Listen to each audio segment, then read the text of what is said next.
আমি অনুপ্রক্ষিত আর আপনারা আছেন নিউজ 7 দিন বাংলায়। 116 বছরে প্রয়াত হলেন বিশ্বের প্রবীণতম মহিলা। দেখেছেন দুটি বিশ্বযুদ্ধ, 116 বছর বয়সে মৃত্যু হলো সেই মহিলার। নাম Tomiko ওটুকা। Guinness book of world রেকর্ডসে তার নাম ওঠে। মৃত্যুর আগে পর্যন্ত তিনিই ছিলেন বিশ্বের প্রবীণতম। গত 20 ডিসেম্বর মধ্য জাপানের আসিয়ায় শেষ নিঃশ্বাস ত্যাগ করেন এই বৃদ্ধা।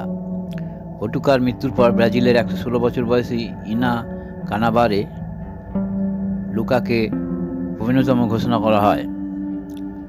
প্রয়াত বৃদ্ধার থেকে মাত্র 16 দিনের ছোট ইনি। ওটুকার জন্ম 1908 সালের 23 মে।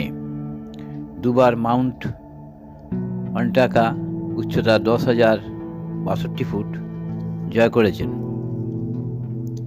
দ্বিতীয় বিশ্বযুদ্ধের সময় সামলেছেন স্বামীর কারখানা।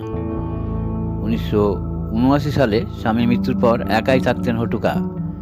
তার আগে বিশ্বের প্রবীণতম ছিলেন 117 বছরের মারিয়া ব্রানিয়াস। গত বছর তার মৃত্যু হয়। প্রতিবেদন নিউজ 7 দিন বাংলা।